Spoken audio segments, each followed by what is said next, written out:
Всем привет! В этот раз я отправлюсь в большое путешествие из Москвы в Ярославскую и Тверскую область. Побываем в таких городах, как Сергиев Посад, Углич, Мышкин, Рыбинск, Солнечногорск, Клин, Тверь. По пути буду проезжать маленькие поселения и по возможности заезжать и в них. Первым городом, в котором я сделаю остановку, будет Углич, который входит в маршрут по Золотому кольцу. Сам город Углич был когда-то богатым купеческим городом. Пройдемся по его улочкам, посмотрим на Кремль, покажу место гибели сына Ивана Грозного и одну из старейших гидроэлектростанций России. В видео я периодически буду показывать дорогу. Тем из вас, кому это не интересно, могут перейти по тайм-коду сразу к просмотру города Углич.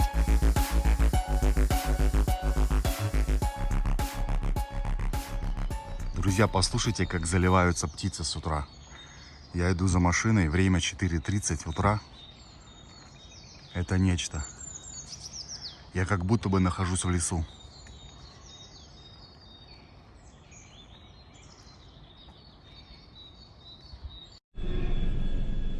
Въехал уже в город Сергиев Посад, стою на переезде железнодорожном. А вот и электричка на Москву. Люди едут в Москву на работу. Правда, электричка пустая, наверное, ее просто перегоняют.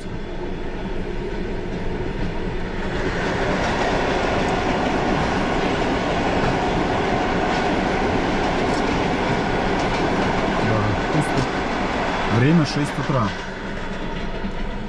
Сейчас немного прокатимся через город. В любом случае, я через него проезжаю.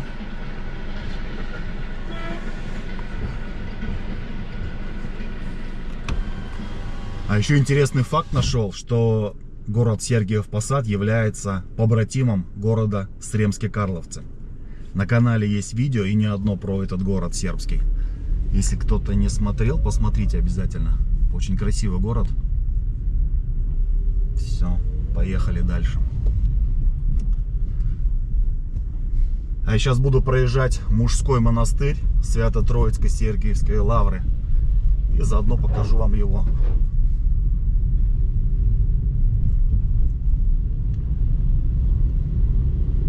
Город еще спит, хотя по трассе машин много уже в сторону Москвы. Ну, понятно, что они не все едут из Сергиева Посада, но большинство, так как большинство работает все-таки в Москве. Здесь старый город, деревянный, кирпичный, одноэтажный, барские палаты.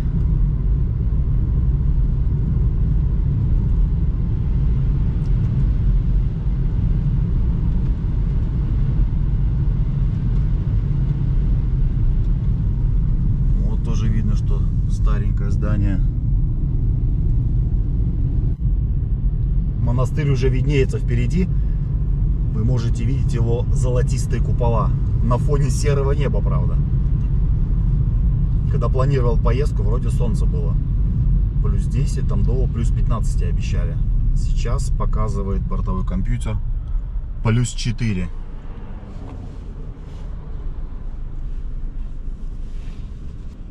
Пока еду, в начале город мне, в принципе, нравится. Здесь такая историческая застройка.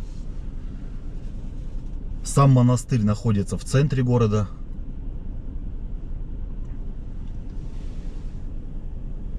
Так, что тут у нас? Направо ЖД вокзал.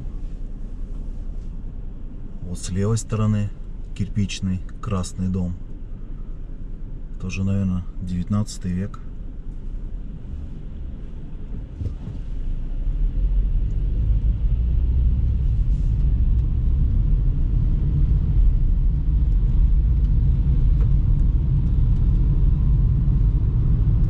Смотрите, какая красота. Синие купола, золотистые купола. А синие такие в горошек. В серебристый горошек, да? Издалека. Ох, колокольня. Монастырь, кстати, построен в 14 веке.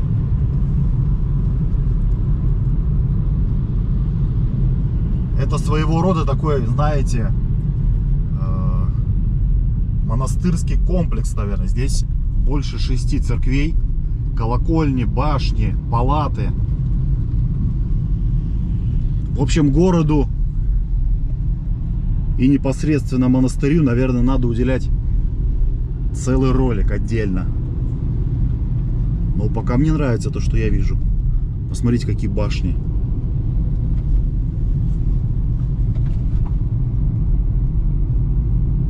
Ох ты. Это своего рода замок. Кремль. В белом цвете, говорю, очень красиво смотрится.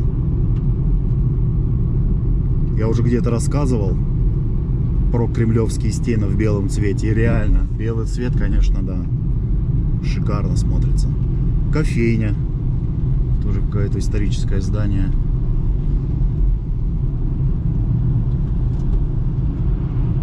Очень красиво.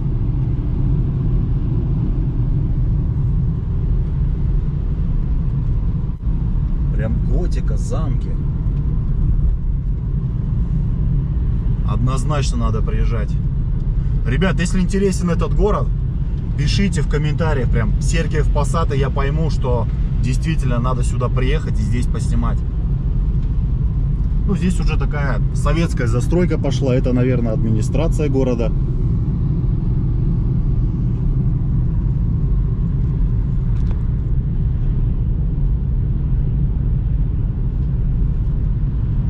Люди еще спят. Машин совсем мало на дороге. И вот мой поворот на Углич. Углич-Калязин. Обычный подмосковный город. Дороги, сами видите, какие плохие. Разбитые. Обычные пятиэтажки кирпичные. Панельные дома. Зелени вроде не особо много. Но дороги в городе не очень.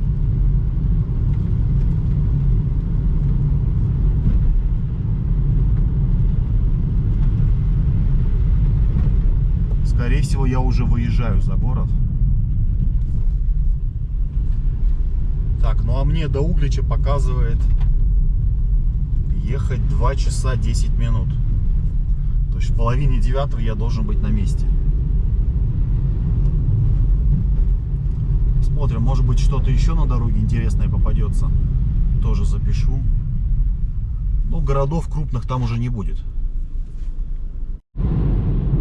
Впереди несколько лежачих полицейских. Деревня Красная Сторожка.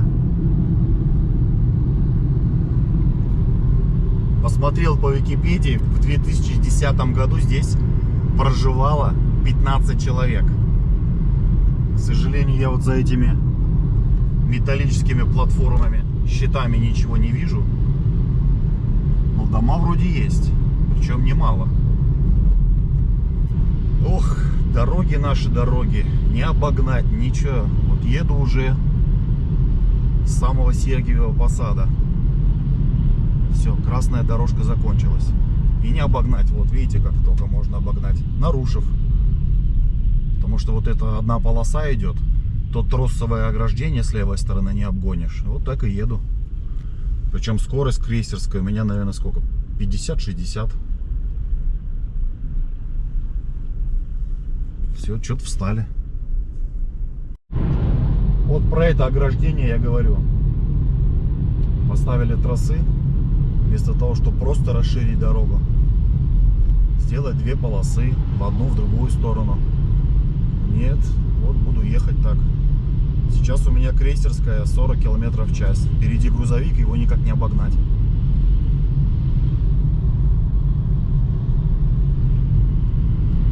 Надеюсь, дальше будет получше. Природа еще спит.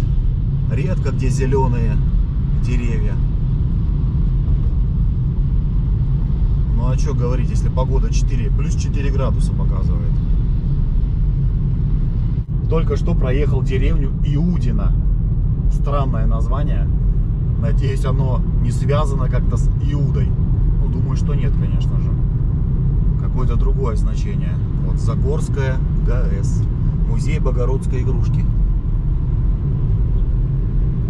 Я все еще со своим товарищем, он, видите, он впереди грузовик.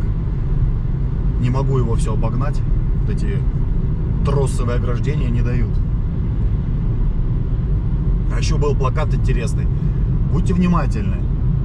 На дороге установлены новые камеры. Как хорошо, что они предупредили. Но камер здесь очень много, особенно в Москве. У меня не получается ездить без штрафов. Потому что в любом случае куда-нибудь, на что-нибудь-то нарвешься. Какой-нибудь штраф прилетает. Тут видел, читал в Телеграме,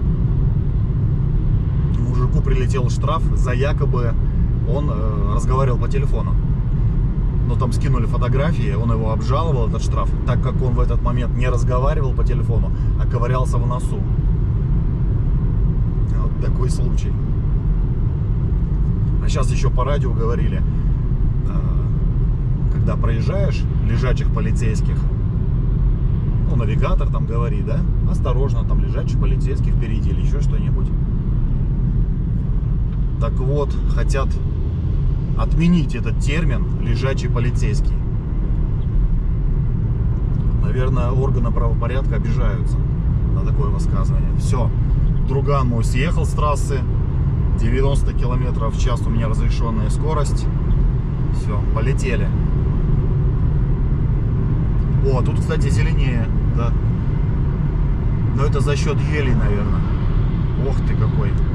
Это где-то 120 прет. Ну, я же не нарушаю. У меня разрешенная 90, я еду 100.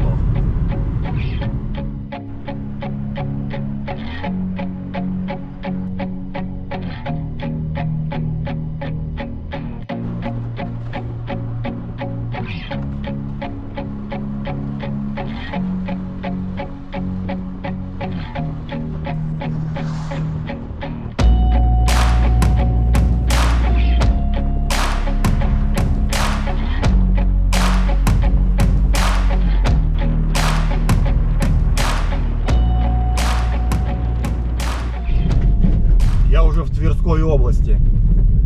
Кстати, Тверская область известна своими плохими дорогами. Последний раз где-то года 3 назад был в Твери, и тоже в городе дороги ужасные. А это вот какая-то деревушка, магазин местный, продукты закрыты, база отдыха есть.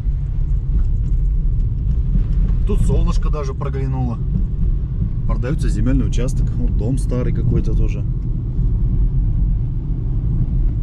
Маленькая деревушка. Люди стоят. Наверное, автобус ждут. Хотя остановки нет.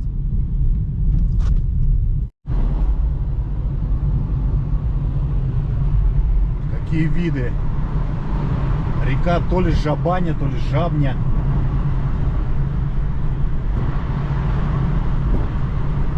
А вот там домики можно снять в аренду. Ну, летом, конечно, надо сюда приезжать. Сейчас еще холодно.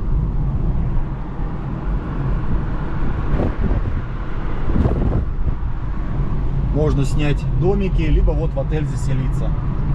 Отель Палуба. А, вот еще и внутри домики есть, внутри территории. То есть одни на берегу, другие здесь прямо внутри на территории.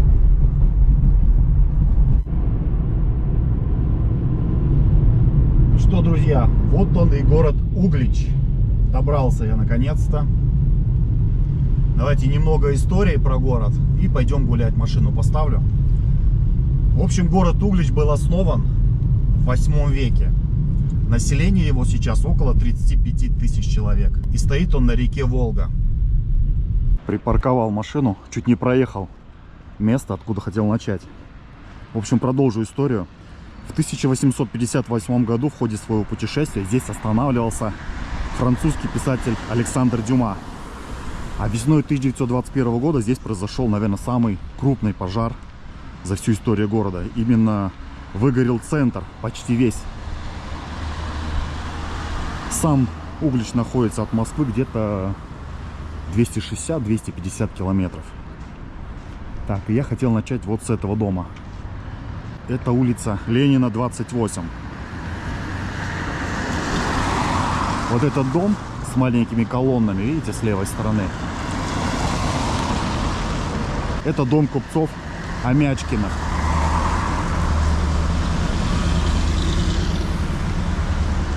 В общем, будем сегодня гулять. Куда-то проедем, по городу также прокатимся. Потому что хочу показать многое, но все, понятно, не охвачу. Так, вот этот дом интересен нам тоже. Это жилой дом купцов Блиновых. Видно, что за ним ухаживают, потому что здесь сейчас гостиница находится.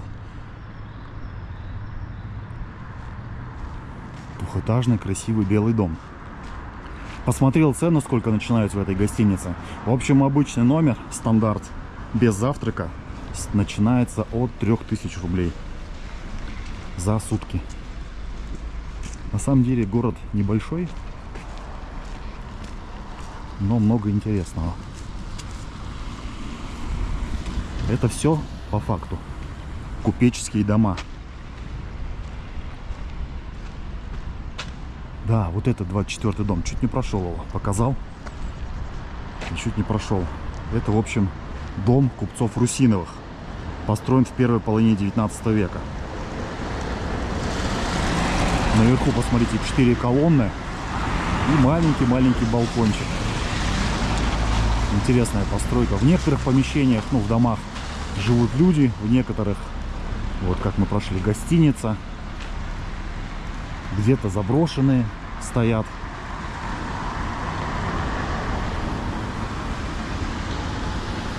Вот тоже какой-то старый дом.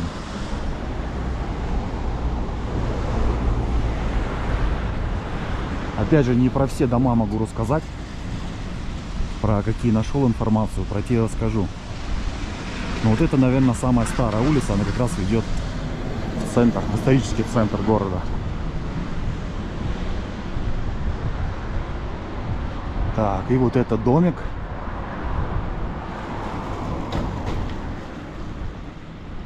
Посмотрите, какой шикарный у него фасад. Балкон. Лепнина. Ворота.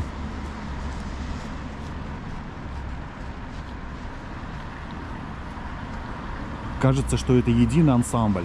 Ну, все к одному дому относится. Но на самом деле это все разные дома.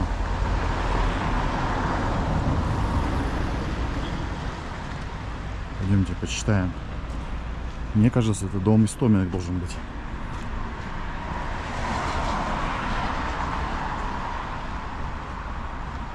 Да, дом Истоминых. Сейчас здесь находится дом творчества, дом детского творчества города Углич.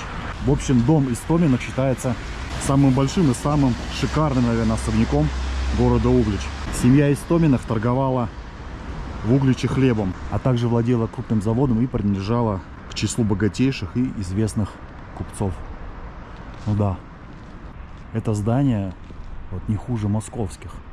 То есть сам город был очень богатый, много купцов.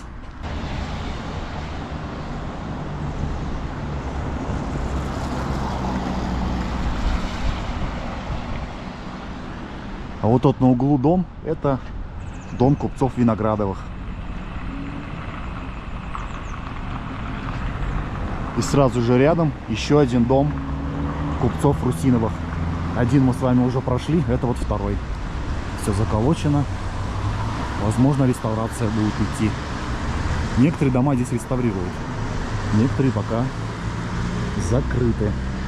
Вот так выглядит двор и фасад здания сбоку.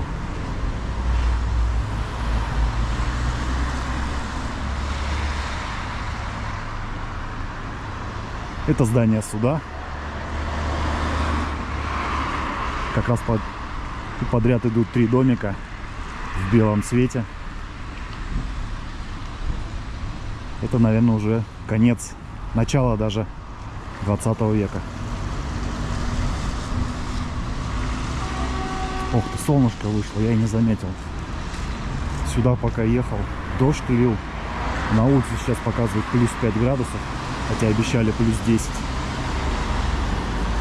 Но солнце вышло уже хорошо. Сразу потеплело. На той стороне вижу памятник Ленину. Ну, понятно, какая улица Ленина без памятника Ленину.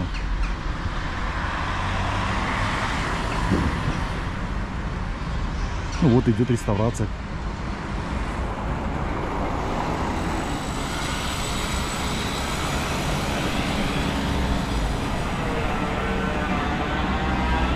И красный флаг, смотрите. А вот написано «Дом Лепешкина» с лавкой Тропиных. 1830 год. Классно, идет реставрация.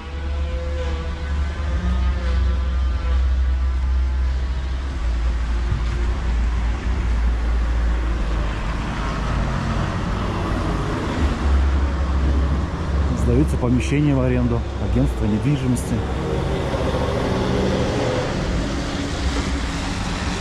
На той стороне Ленин.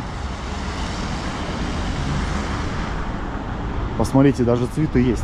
Кто-то возлагает. Наверное, коммунистическая партия. Ой, а здесь вообще плохо все. Разрушается. Что тут было?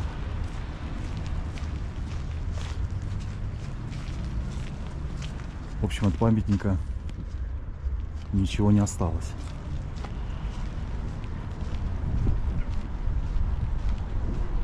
Впереди колокольня. Так, давайте-ка я сейчас вернусь в машину и проедем дальше. Друзья мои, добрался я до мужского монастыря. Это Воскресенский мужской монастырь. Был построен в период 1674-1677 года. А вот эти ворота называются святыми. Хотел доехать на машине сюда, но не получилось. Видите, здесь масштабный ремонт идет, реконструкция.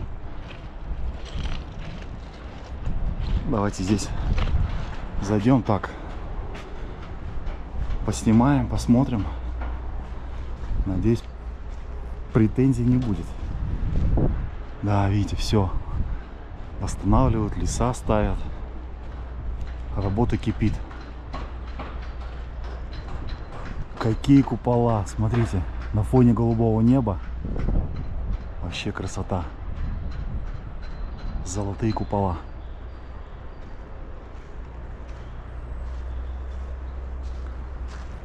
Это у нас получается 17 век.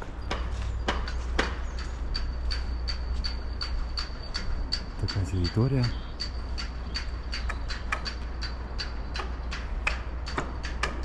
Здесь, наверное, тоже колокольня. Хотя вот там точно колокольня.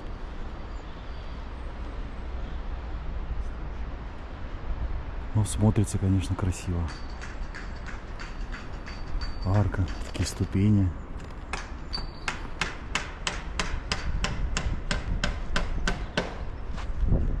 Жалко, что ремонт идет.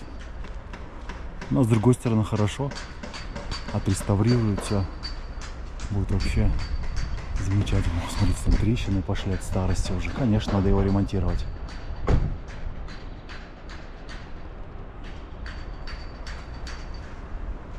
Круто, что восстанавливают. Вот ворота, видно, уже сделали. Светленькие, чистенькие, красивые. Забор такой прям кирпичный. Толстые стены. Интересно, туда подняться можно? А давайте попробуем. Фонарь висит. Прикольно. Добрый день. А можно сюда зайти? Да, вот там главный храм как раз вход. Спасибо. Вход в главный храм. Пойдемте.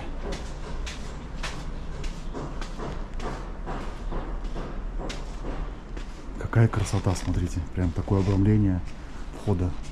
Металлическая дверь. Его еще утеплять будут. Видите, утеплитель привезли.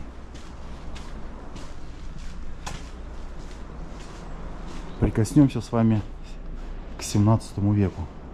О, тоже металлическая дверь. А здесь, смотрите, какая узенькая прям.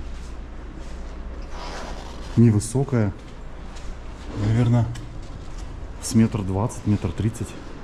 Туда еще спуск какой-то есть. Давайте отсюда посмотрим.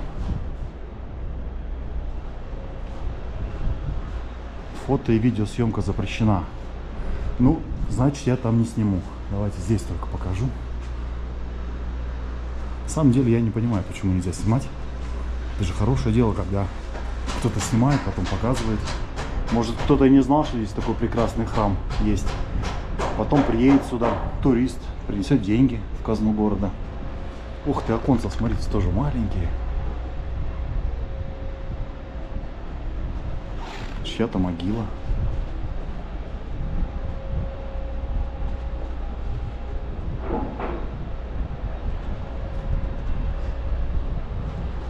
Пойдемте тогда. Пойдем на улицу.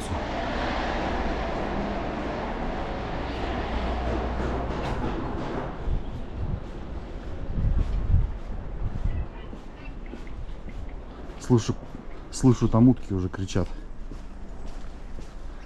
А вот мы проходили с вами церковь. Вот так. Сейчас тоже выйду, через арку покажу вам. Это церковь Рождества. Называется она. Город Углич тоже очень богат на все вот эти церковные строения, храмы, часовни. Ну, наверное, как и все старорусские, стародревние города. Давайте еще раз покажу территорию. И кто любит старину, да, город интересен с этой точки зрения. Так, и как туда пробраться? Пойду сейчас. А вот здесь, смотрю, вытоптали все. Пойду. Мне потом надо будет вернуться на улицу Спасскую. Хочу там показать вам еще улицу. Там ее тоже начали ремонтировать. Гравий. Но есть где пройти. Так что дойдем.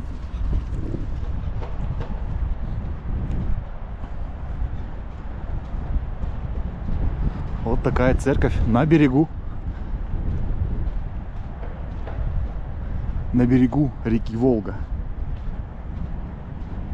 А вдалеке это ГЭС. Мы с вами к ней еще проедем. Поеду на машине, специально прокатимся туда.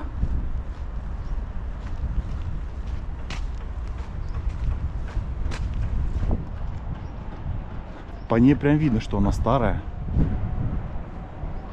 Тоже оконца маленькие.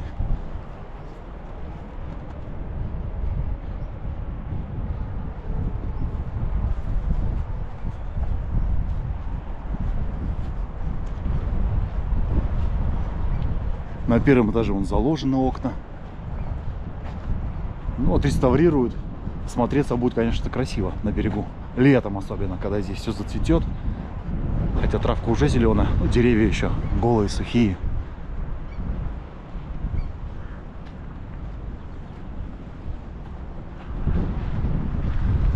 И река Волга. Посмотрите, как она пенится. Ветер очень сильный, место открытое.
Вышел я на Спасскую. Так, еще раз вид на монастырь, церковь. И пойдем по Спасской. Спасскую, видите, ремонтируют посередине. Наверное, вот тоже выложат все это. Будет пешеходная зона. Что-то вроде Арбата. Прогулочная зона. Это всегда хорошо, где не ездят автомобили. Здесь тоже очень очень богатая улица на старинные особняки. Вот, например, жилой дом Опарина. 1810 год постройка. Ну да, в таком виде. Крыша сгорела. Но надеюсь, все это отреставрируют, потому что прям массово идет реставрация. И это хорошо. Надеюсь, не снесут. Здесь тоже имеется домик с заколоченными окнами. Там мусор валяется. Спасская 27.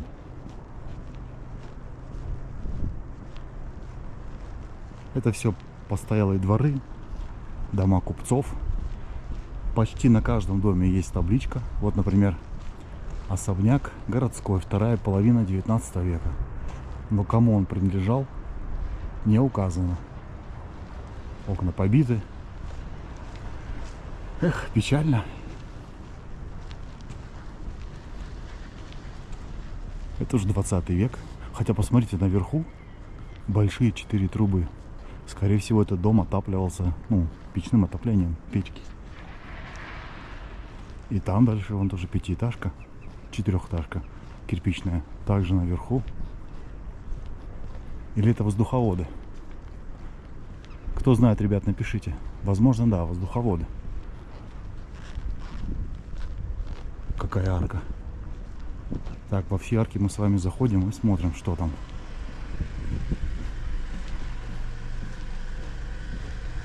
Здесь был раньше 100% какой-то двор, потому что дальше мы пройдем, сейчас с вами тоже покажу арку, мы в нее войдем.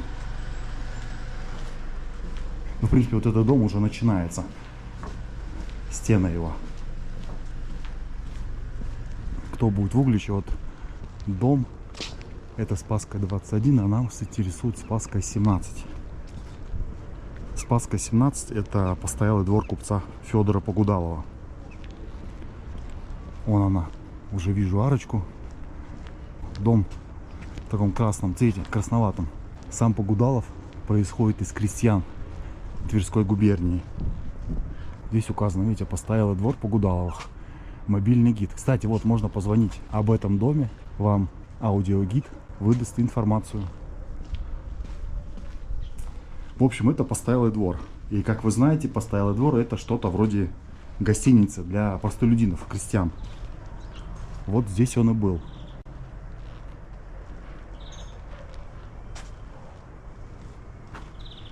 Сами же крестьяне приезжали сюда, чтобы торговать, либо закупиться товаром. Здесь они ночевали. Через эту арку заезжали с лошадьми, ну, с телегами вовнутрь. Здесь они располагались. Крестьяне в домах, в квартирах, в номерах, а лошади, соответственно, во дворе. Сами же Погудаловы еще имели один бизнес. Они держали лошадей и оказывали платные услуги администрации. Ну, короче, они использовали лошадей для извоза чиновников по служебным делам. Вот такая история дома. История Погудаловых. Вот умели же строить раньше. Вот то, наверное, это пристройка какая-то уже. Что-то из свежего.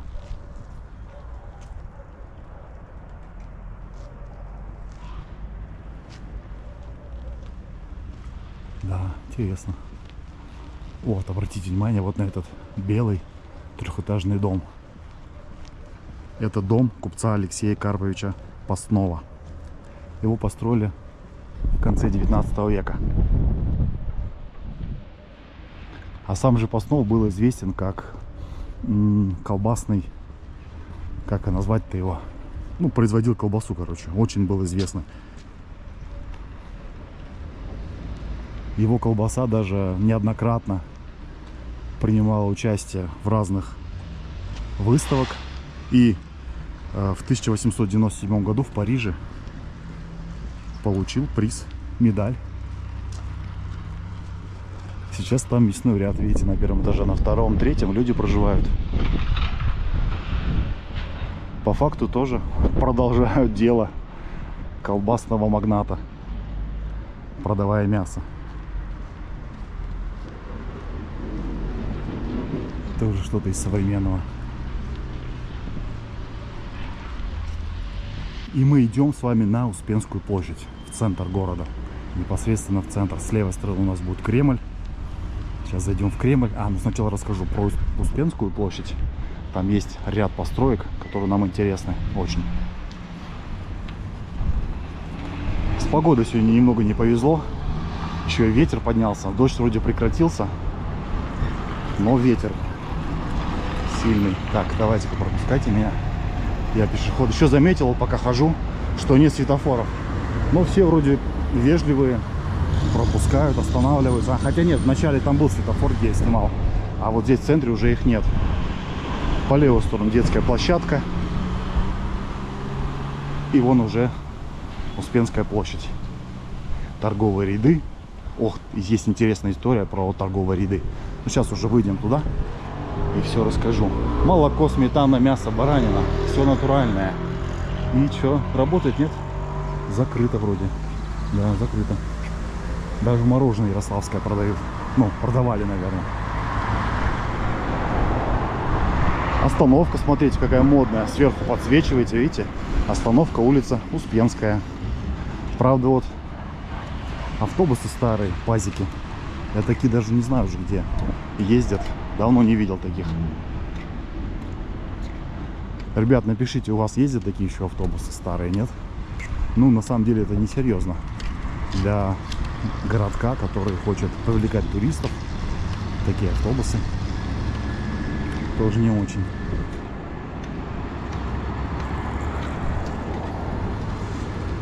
Зато остановки модные. Вижу, там видеокамера стоит, наблюдение. Угличский перепел, фирменный магазин. Перепелов, что ли, продают? Сыр. Продукция, да, от производителя написано. Вот, в принципе, уже начались дома, которые нам интересны. Ну, давайте я все-таки перейду на ту сторону. Вы пока посмотрите на них, полюбуйтесь. Хочу перейти на ту сторону, потому что будет проще о них рассказать. И как бы нужно, чтобы все это было в едином стиле. Вернее, одна картинка была. Потому что рассказ все-таки про торговые ряды и про эти помещения будет оттуда более уместен. Часы. Часы Чайка. Здесь же еще продают и производят часы Чайка. Вот такую информацию тоже нашел. Гостиница Успенская. Так что, кому нужны часы российского производства, вот здесь прям их завод.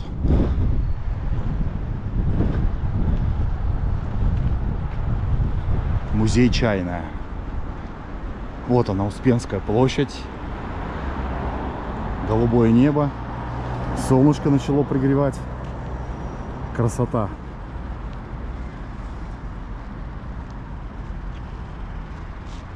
Все, давайте тогда. Тоже первый дом, который мы с вами проходили, это дом Евреиновых. Его построили в конце 19 века.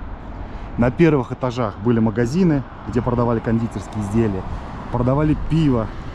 Тут же продавали швейные машинки Зингер. Все вы, наверное, слышали, знаете эту фирму, довольно-таки известная.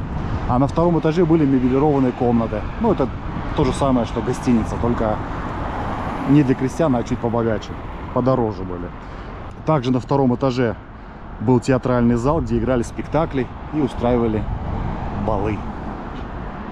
Сейчас, я насколько знаю, в этом здании администрация. Но шикарный дом, особняк.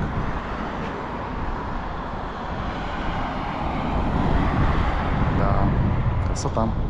Так как Углич был торговым городом, то в центре были, соответственно, построены вот эти торговые ряды. И они были построены в конце 18 века. Раньше это было одно целое здание. Улица Ростовская появилась позже, когда произошел пожар, про который я рассказывал, в 1921 году. Здание разъединили, проложили дорогу, соответственно, отреставрировали, разобрали, перестроили. Потом появились вот эти арки. На первых этажах были магазины, как и сейчас, а на втором гостиницы. А вот тут левый корпус занимал, принадлежало, вернее, купцу Скорнякову, который торговал мукой. Сейчас в этом здании находится музей истории русской водки. Еще раз вам здание покажу, и все, отправляемся в Кремль. Музей Чайная.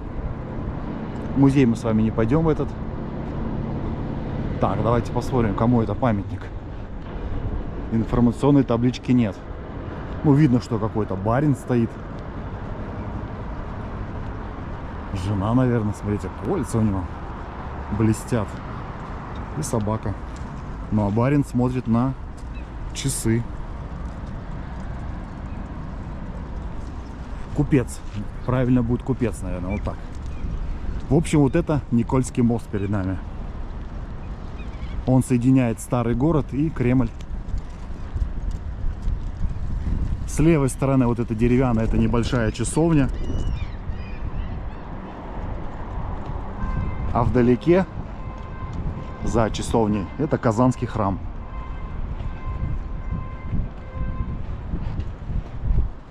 Вот отсюда его больше видно.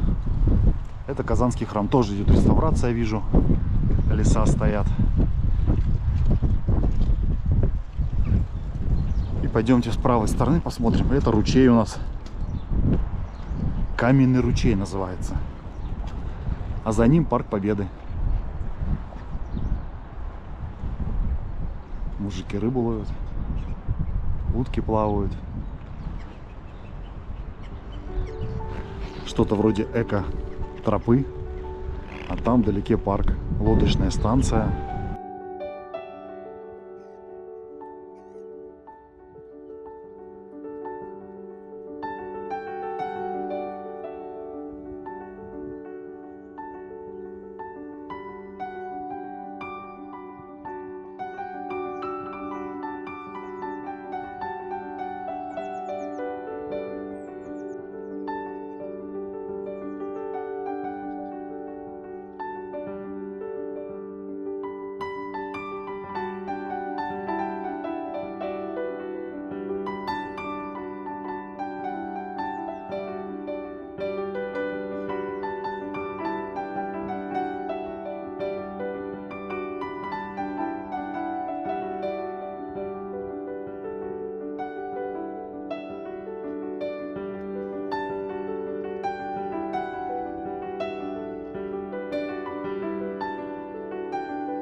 Идем в Кремль.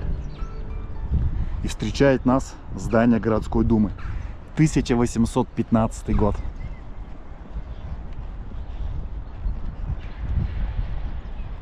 Какие колонны большие. Сделаны, смотрите, со второго этажа как бы.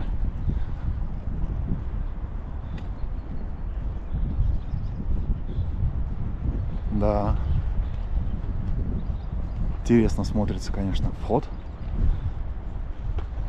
А давайте еще раз оглянусь. Покажу позади себя, как все это смотрится.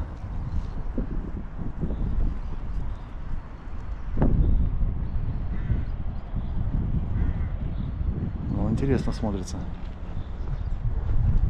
Посетителей никого нет. Вообще никого нет. Наверное, для туристов еще холодно. Один я тут брожу.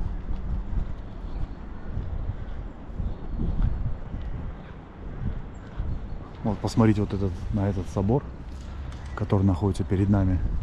А, ребят, если кто будет заходить, сейчас отвлекусь, и захочет экскурсию, вот здесь кассы, можно заказать гида, и он проведет вам экскурсию. Вообще первый собор в Кремле был построен в 1249 году. Прямо перед нами это Спасо-Преображенский собор. Его построили в 17 веке. С правой стороны колокольня. А наверху часы. Но часы это уже в современное время поставили. А, еще знаю, что на колокольню можно подняться. Сколько стоит билет, не скажу. Это надо в кассах узнавать. Ну, наверное, сейчас там и делать нечего. Ветер такой сильный. Унесет еще. Поэтому я не пойду. Давайте с собора начнем и пойдем потом туда, направо.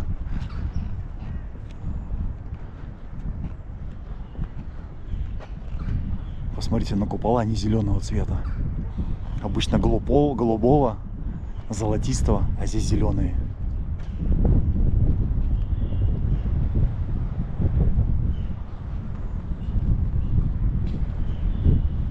Такие колонны мощные прям. Роспись.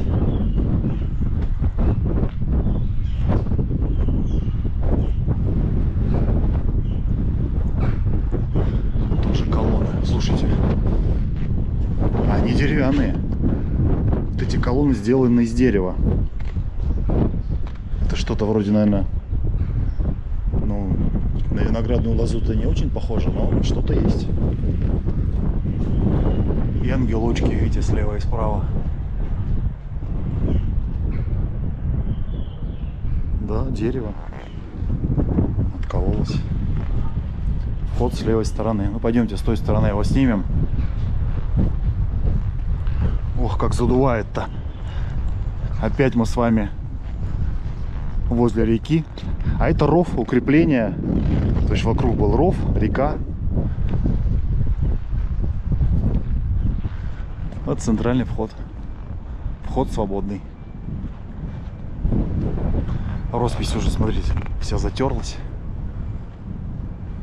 Интересный, вот реально цвет, зеленый цвет. Я вот первый раз такое вижу, что было зеленого цвета. С чем-то же это связано. Так, давайте, знатоки, кто знает, с чем связано, почему купола зеленого цвета. Напишите в комментариях. Я думаю, многим будет интересно. С этой стороны тоже 4 колонны.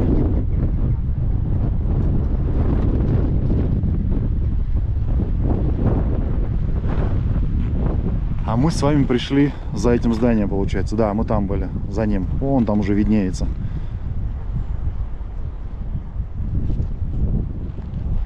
Все, пойдемте дальше. Посмотрим.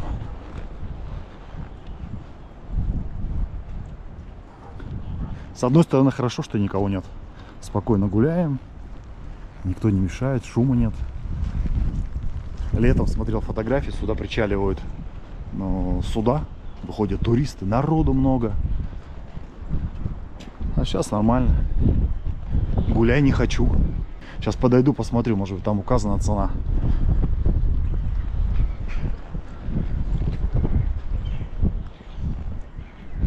Магазин «Интересный сувенир». Вход на колокольню. Но закрыто.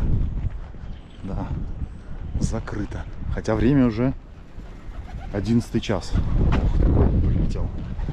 А, вот колокольня, смотрите, построена в 1730 году. Взрослый 50 рублей вход на колокольню. Дети бесплатно. Но она закрыта. Я уже собрался, честно говоря, подняться. Но она закрыта.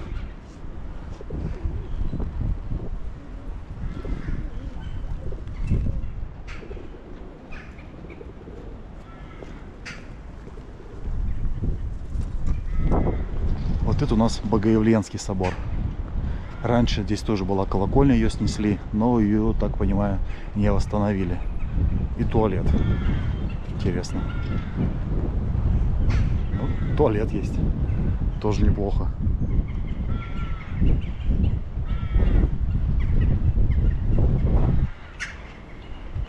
Знаете, что это? Это княжеский дворец. А вот там памятник князю, царевичу Дмитрию, вернее.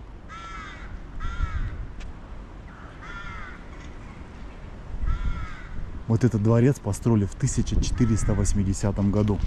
Это, наверное, самое старое здание на территории Кремля. Вороны как орут.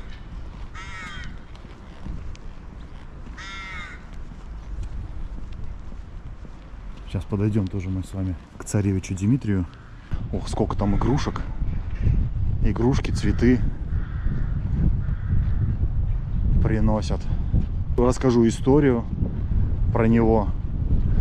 Многие вы, наверное, уже слышали это, но тем не менее я здесь, поэтому расскажу. Нож.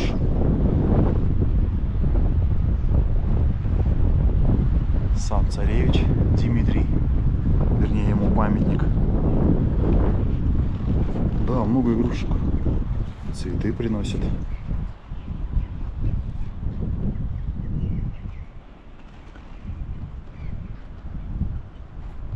Давайте тогда пойдем туда, посмотрим церковь. В общем, это церковь Дмитрия на Крови. Ее как раз таки построили на месте гибели последнего сына Ивана Грозного. А смерть царевича до сих пор является загадкой.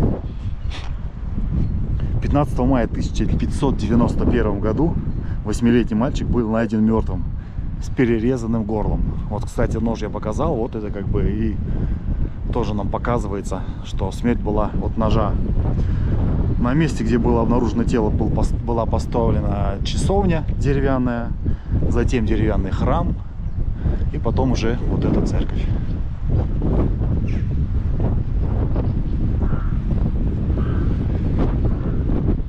Храм этот построили в 1692 году.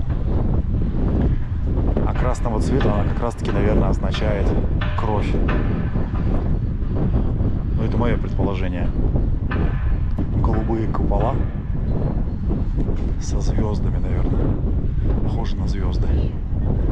И колокольня. Вот здесь тоже указана табличка есть. Церковь царевича Дмитрия. 1692 год.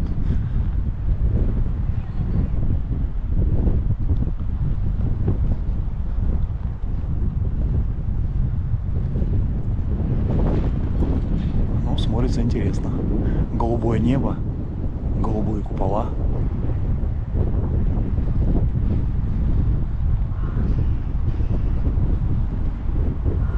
Вход по билетам. Интересно. Не знал, что в церковь вход по билетам. Ну, наверное, это теперь музей. Да, так и написано. Музей открыт для посещения с октября по апрель с 9 до 18. И с мая по сентябрь с 8 до 8. Музей. А это мельничный жернов, 19 век.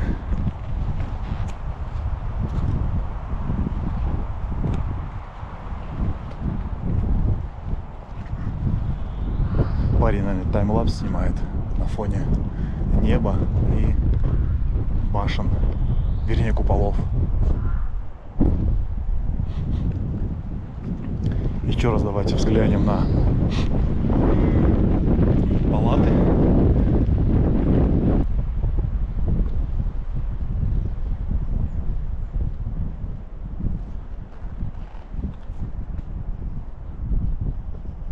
Смотрится интересно. Давайте почитаем, что там написано у нас. Одно из самых древних гражданских зданий Руси. Ну, как я и сказал, являлось частью княжеского дворца, построенного при князе Андрее Большом. В 1584-91 годах во дворе жил последний сын Ивана Грозного, царевич Дмитрий, погибший 15 мая 1591 года. Отреставрированы были в 1892 году. То есть тогда даже, видите, понимали, историю надо сохранять. Тем более такие здания, сооружения, памятные места.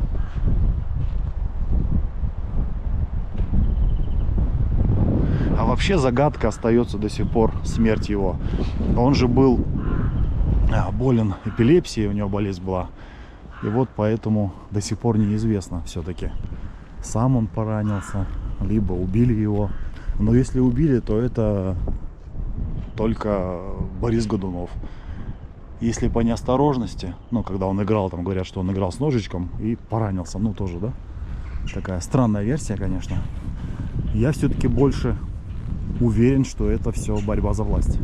А что вы думаете по этому поводу? Напишите. Как вы думаете, все-таки это несчастный случай? Игра в ножички? Или все-таки борьба за престол? Кремль 2.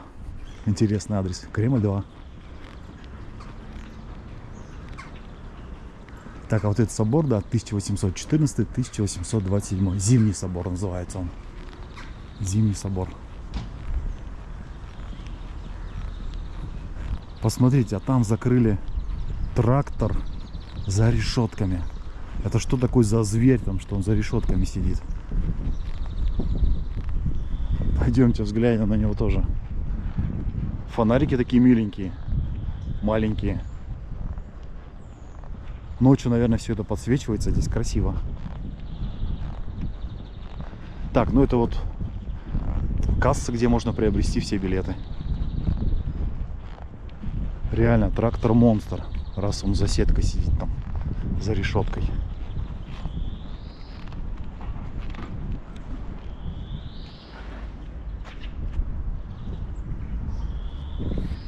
Князь Андрей Большой.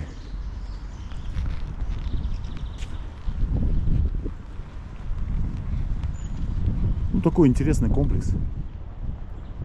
Небольшой, но интересно.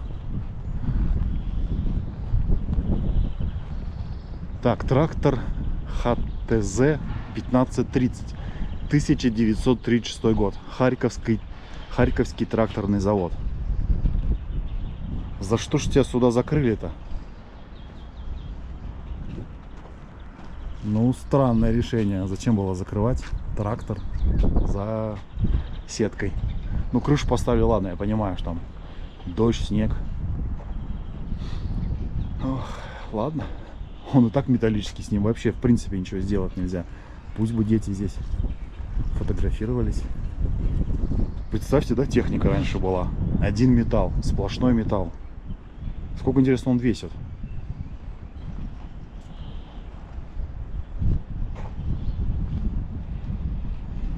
Да. Ой, чуть не упал, блин. Ребят, давайте сейчас съездим на ГЭС, посмотрим, как там. По факту ГЭС — это у нас одна из старейших гидроэлектростанций России. Ее запустили в 1940 году. Поэтому надо мимо нее проехать, посмотрим, что там и как. В Рыбинске еще одна будет ГЭС, мы тоже туда с вами съездим обязательно. Посмотрим, как там все это выглядит. Так, машину я оставил минут 10 ходьбы, потому что бросил машину и пошел ходить пешком. Потому что город надо изучать все-таки пешком. На машине особо тут... Да и он маленький, ездить некуда. Поставил машину и пошел. И на все про все у меня ушло уже, наверное, сколько? Уже часа 2 я гуляю. А, вон, мужик рыбу поймал, вытаскивает. Борется с ней. А, нет, не поймал. Сорвалась, наверное. Дождь собирается. Вернее, уже пошел. В общем, вот она, Угличская ГЭС. Здоровая махина, конечно. Когда ее запустили, было потоплено, затоплено всего 213 населенных пунктов. Ну, а некоторые города своего рода даже, знаете, такой Атлантидой стали. Я прикреплю фотографии, посмотрите потом. Вот так выглядит Казанская колокольня Никольского собора после затопления. А вот так до. Вот такая махина. Тоже ремонт идет.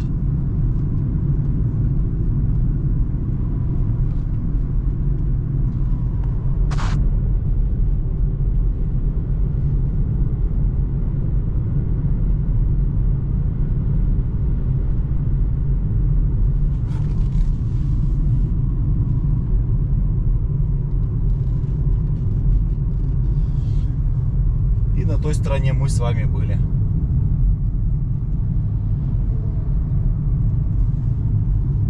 Через 600 метров поверните направо.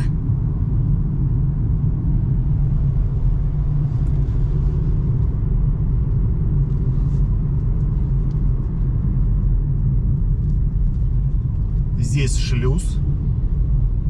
Вот сейчас я проезжаю над ним.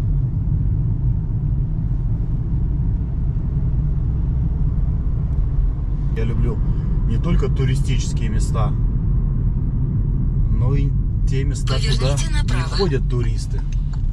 Единственный момент, что здесь все перекапывают. Нашел, как пробраться. Здесь, правда, дорога такая плохая. А я хочу показать вам бывшую усадьбу, которая была построена в 18 веке еще. Конечно, состояние ее очень ужасное. Вы уже можете видеть. Дорога здесь тоже ужасная. Но в любом случае я уже приехал.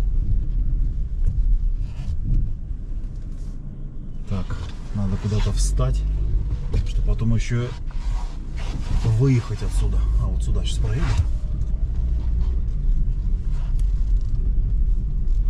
Все, наверное, здесь машину и брошу. Дальше пойду пешком.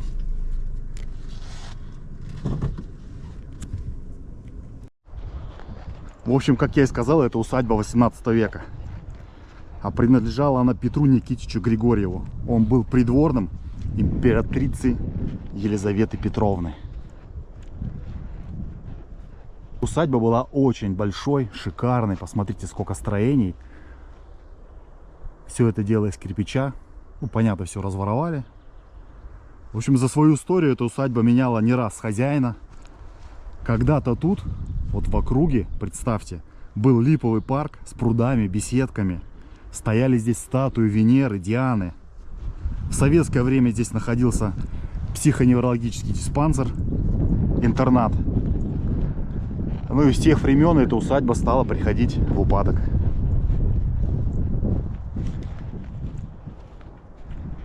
Честно, я думал, она будет, ну, хотя бы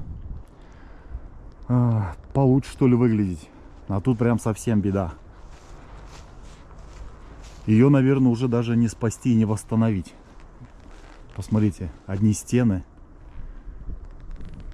Кирпич весь разворовали. Кровлю тоже. В общем, все плохо. Стена вот стоит такая. Может, наверное, упасть в любой момент. Вот такая судьба усадьбы. Вообще место шикарное выбрано. С той стороны за домом у нас получается Волга. И вид на ту сторону реки. Как раз таки, где Кремль, церковь. Ну, теперь вот так все это выглядит.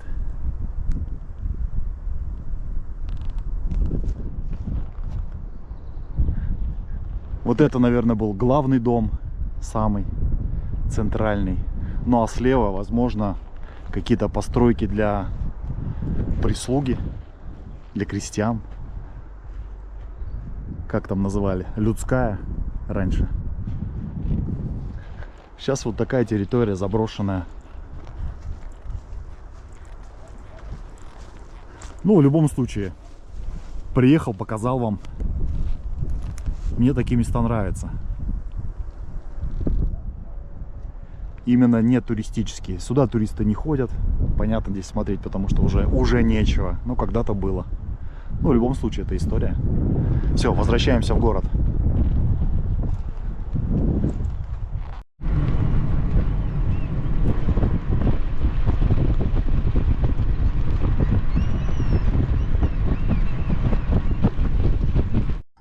Посмотрите на этот храм. Он тоже с синими куполами. Красивый.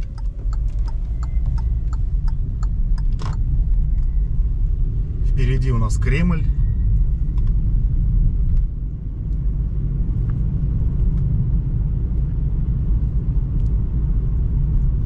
Что, ребят, покидаю город Углич. Пробыл я здесь около 3 часов. Небольшой городок. С точки зрения истории интересный. Есть где погулять, что посмотреть. Впереди Кремль. Свои впечатления о городе вы можете написать в комментариях. Я все комментарии читаю. И если есть вопросы, отвечаю. Какой неторопливой походкой идет угличанин. Как называют людей, которые живут в Угличе. Огромное спасибо, что сегодня путешествовали со мной.